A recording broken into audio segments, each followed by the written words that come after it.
तो भाई Asia cup और वर्ल्ड कप अगले महीने से शुरू होने वाला है और ये 2-3 महीने जो है पूरा धमाका होने वाला है, इंडिया में नहीं पूरे दुनिया में। जहाँ जहाँ पे क्रिकेट फुली डेवलप और ऑडियंस के पास जहाँ पे पहुँच रहा है। और जैसे कि एशिया कप शुरू हो चुका है, पाकिस्तान नेपाल मैच हो गया है, बांग्लादेश श्रीलंका मैच हुआ है, उसके बाद कल जो मैच था महामुकाबला, the rivalry, the great Ashes between Asian Ashes sorry तो इंडिया और पाकिस्तान का मैच कल हो चुका है और बहुत कुछ बातें हैं, बहुत कुछ जिक्र करने के लायक है। शुरू करते हैं अपन अभी। तो भाई इंडिया ने टॉस जीत के बैटिंग चूज किया था, पता नहीं क्यों। आपको क्या लग रहा है, सही था या गलत था ये डिसीजन? तो मेरे को लगता है कि बारिश को देख के लिया था ताकि रन रेट हाई रखे तो प्रॉफिट में रहेंगे, फायदे में रहेंगे।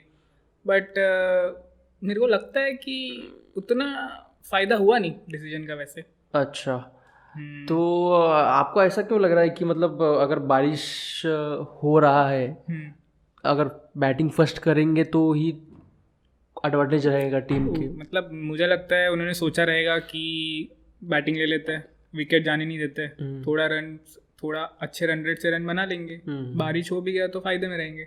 लेकिन विकेट्स चले गए। चलो विकेट्स के बारे में बात करते हैं अभी। तो ओपनिंग रोहित शर्मा और शुभमन गिल। तो मतलब गिल का टेस्ट चल रहा था आजकल शुभमन गिल भी शबनम गिल बन गए शबनम गिल वही कल के मैच में शबनम ही बन चुके थे वो। मेरे को लगता है शुभमन का सारा ध्यान नहीं था ना कल मैच। हाँ, वही शबनम सारा बहुत कुछ खराब हो रही है जिंदगी में आजकल। तो वही रोहित शर्मा आते ही थोड़ा एग्रेसिव अप्रोच रखा था उन लोगों ने। मेरे को लगता है वही रन रेट हाई रखने के लिए, लेकिन उसी में फंस गए। तो बट वो डिलीवरी वो डिलीवरी कुछ ऐसा था कि मतलब समझो कोई भी रहता तो आउट हो ही जाता। मुश्किल तो था। तो भाई तो मुझे ऐसा लग रहा है ये पहली बार ऐसा नहीं है कि इंडियन बैट्समैन ने शाहिद अफरीदी या हारिस रऊफ या सेम पाकिस्तानी पेसर्स को उन्होंने खेला नहीं है। ये लोग पहले भी खेल चुके हैं और उनको अच्छा खासा आइडिया भी है इनके बारे में। तो और ये पहली बार है इन लोगों ने कुछ नया अप्रोच ट्राई किया इनके अगेंस्ट। मतलब इससे पहले तो स्ट्रगल कर ही रहे थे, स्ट्रगल तो हर एक मैच में किया है इन लोगों ने। इंडियंस का लेफ्ट आर्म के साथ तो कुछ लोचा है, वो 36 का आंकड़ा है हमारे साथ पहले से। तो इस टाइम उन लोगों ने कुछ अलग ट्राई किया। उन लोगों को लगा कि भाई इनको थोड़ा अटैक करते हैं इनके ऊपर। तो समझो इनके मेन लीड बॉलर्स पे ही अटैक हो चुका, तो मतलब समझो आगे अपन बैकफुट पे आ सकते हैं। लेकिन वो एकदम बैकफायर कर दिया इनके ऊपर। तो विकेट फटाफट। हाँ, तो हो चुका है। अभी चलो शुभमन गिल के बारे में क्या कहना चाहोगे? शुभमन गिल तो मेरे को लग रहा है पहले ही स्ट्रगल कर रहा था। उसके बाद जब उसने देखा कि भाई रोहित शर्मा चल दिया, विराट कोहली भी चल दिया, फिर शुभमन बोला भाई अब तो उसने ज़्यादा प्रेशर ले लिया। मैं ये बोल रहा हूँ कि एटलीस्ट बैट को टच तो कर लेता। चल बैट शॉट पैड्स को तो मार लेता है एक बार। मेरे को लगता है वो था ही नहीं उसका वो दिन नहीं था उसका। मुझे तो ऐसा लग रहा है एकदम वो एक तो फास्ट बॉलर्स का जो भाई साइकोलॉजिकली उसको इफेक्ट कर दिया।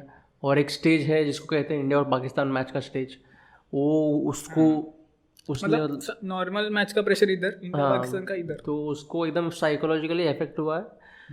तो भाई साइकोलॉजिकली मतलब in the point of view of a cricketing brain वैसे तो प्रेशर ले लिया एक टाइप में। तो उससे मुझे लगता है, और मेरे को लगता है उसको उभरने का टाइम मिला भी नहीं। रोहित शर्मा चला गया, फिर विराट कोहली चला गया, तो उसको टाइम मिला ही नहीं कि वो भाई। हाँ वही मतलब सामने वाला बैट्समैन निकलते जा रहे थे, कोई था ही नहीं उनके साथ कि जो मतलब समझा पाए। और श्रेयस अय्यर भी आ गए, श्रेयस अय्यर भी आउट हो गए। तो वही चल रहा था। तो सीधा मतलब लास्ट मैच कब खेला था? 1-2 साल पहले, मतलब आईपीएल के कुछ 1 महीने पहले इंजर्ड हो चुके थे। सीधा इंडिया पाकिस्तान सीधा एकदम सबसे बड़े क्रिकेटर हमारे। मतलब अय्यर को सेट था स्टेज, 2 विकेट गिर चुके हैं। मतलब समझो ऐसा स्टेज था कि मतलब तू यहाँ पे कर देता तो कुछ तो भाई तू बन जाता कुछ। मतलब है ऑलरेडी है, लेकिन हाँ अपॉर्चुनिटी अच्छा था अपॉर्चुनिटी अच्छा था, एक मेमोरेबल इनिंग्स अपने करियर में बनाने के लिए एक सही अपॉर्चुनिटी था, लेकिन मिस कर दिया।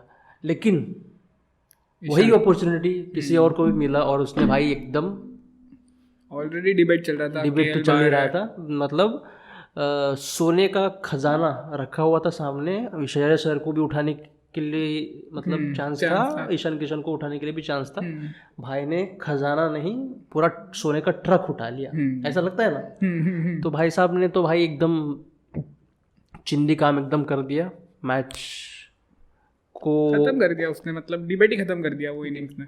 वही बट एक्सपेक्टेशंस नहीं था ईशान किशन, वही एकदम बराबर एक्सपेक्टेशंस तो था नहीं, मुझे लग रहा था चलो अटैक करते करते एकदम मारते जाएगा और ये ऐसा चलो लुच्चा शॉट मार के आउट हो जाएगा, निकल जाएगा, क्योंकि हम वही देखते आ रहे हैं, क्योंकि स्टैटिस्टिक्स भी बताते हैं ना कि मिडिल ऑर्डर में उसका एवरेज कुछ खास है नहीं, टॉप ऑर्डर में है जब ओपन करता है तब, बट ओडीआई में मिडिल ऑर्डर में उसका कुछ 29-30 का एवरेज था।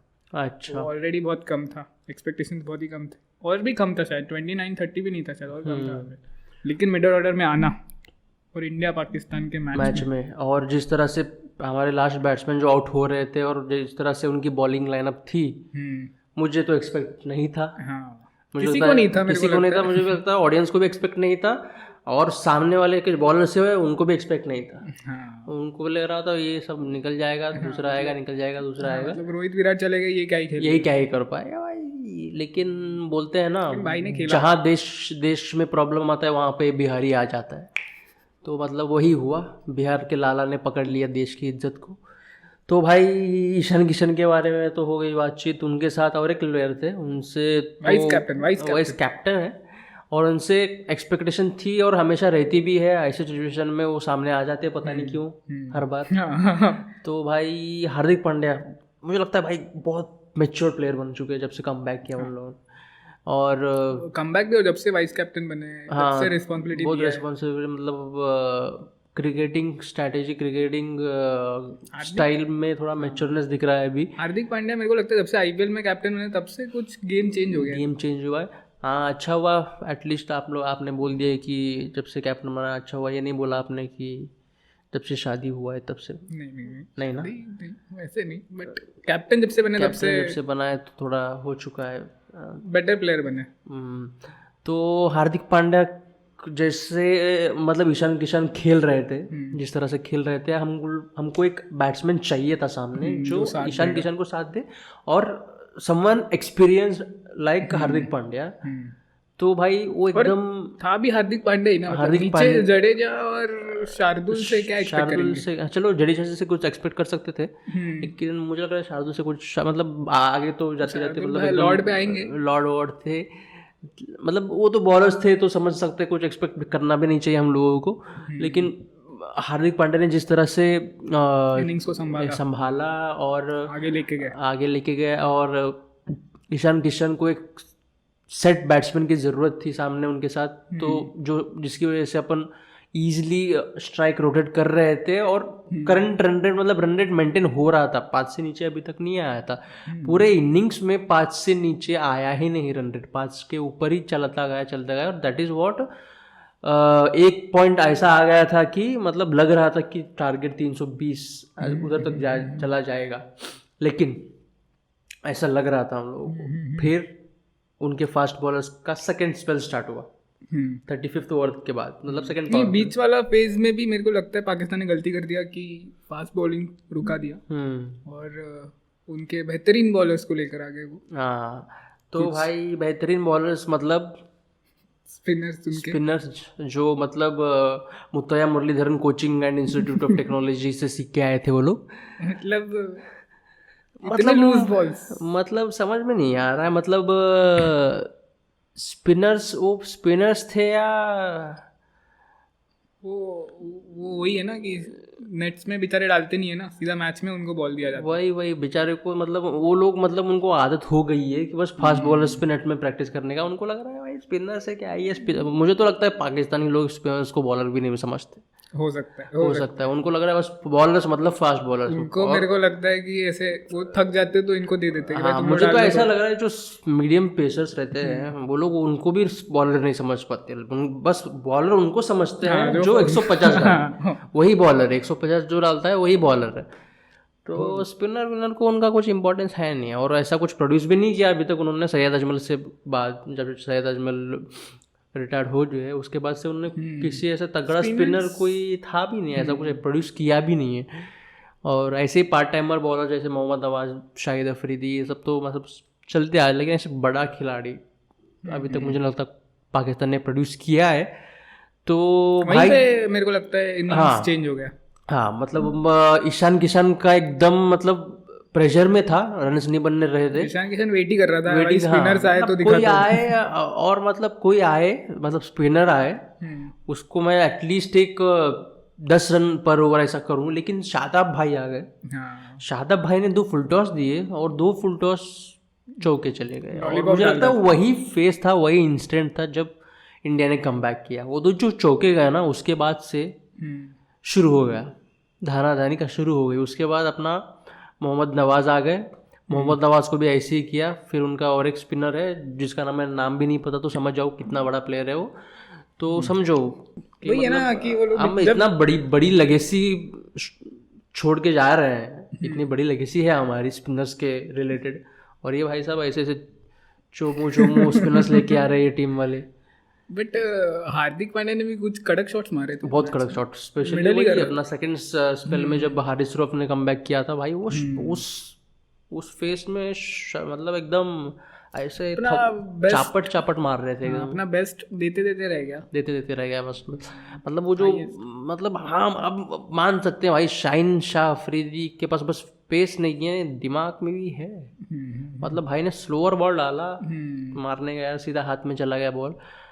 तो भाई इधर तक तो बहुत अच्छा चल रहा था, लेकिन इसके बाद तो आना जाना रहता है, चलते ही गया। तो जडेजा आके चला गया, शार्दुल चला गया। फिर भाई अनएक्सपेक्टेड बुमराह अनएक्सपेक्टेड है, लेकिन अच्छा हमने मतलब ये से ऐसी सेम बट अच्छे शॉट्स मार रहा था, ऐसा नहीं कि मतलब बस बैट घुमा रहा। वही ऐसा नहीं था कि मतलब आंखें बंद करके इधर उधर बैट घुमा रहा था। मतलब क्लासिक शॉट, मतलब कवर ड्राइव एकदम क्लासिक, हुक शॉट्स मारा एकदम, हुक टाइम भी कर रहा था, मिडल भी कर रहा था, बस थोड़ा अंदर से जोर नहीं आ रहा था। प्रैक्टिस करके क्या लग रहा है बहुत बैटिंग का। नहीं, बुमराह ने सोचा रहेगा भाई 10-15 रन बना लेता हूँ, क्या पता काम आ जाए, मेरे को मुझे ही काम आ जाए, क्योंकि लास्ट फाइनल ओवर्स तो मैं ही डालने वाला हूँ, तो पूरा मेरे ऊपर ही आएगा, खुद ही के लिए बना रहा। वही तो भाई चलो, लेकिन बारिश हो गया यार, मतलब पाकिस्तान बच गई। क्या लगता है? हाँ मतलब बच ही गई, बट टफ दे देते वो लोग, बट हार जाते, बट हाँ वही मतलब समझो, चलो ठीक है, पहला 10 ओवर तो समझो खेल लेते, लेकिन वो बाद में उनके अब्बू कुलदीप यादव आ जाते तो भाई फिर क्या है भाई, मतलब बाबर आजम के पैर हिलते नहीं।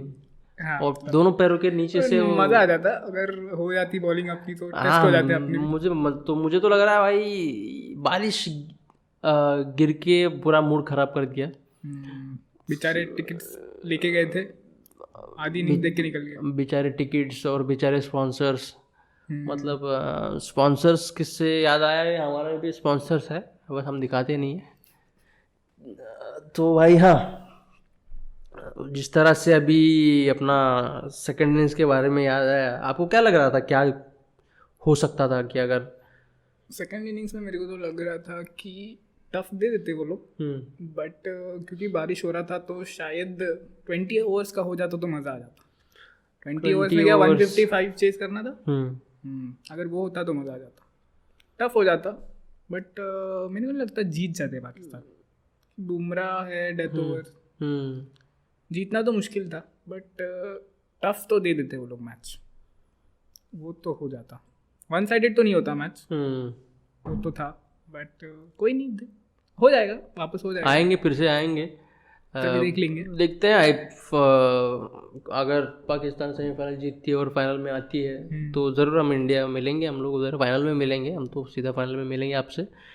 आई होप आप जीते सेमीफाइनल, हाँ वो भी है, और जीत के हमसे मिले, और हम दिखा देंगे कि कौन ह्यूमिलेट होने वाला है और कौन नहीं, वो तो मतलब रिजल्ट बता देगा। रिजल्ट बता ही देगा। अभी Next अभी जो match. फुदक रहे हैं ना जो लोग कि बारिश ने बचा लिया इंडिया को, तभी बताएंगे आपको हम लोग कौन किससे बच रहा है।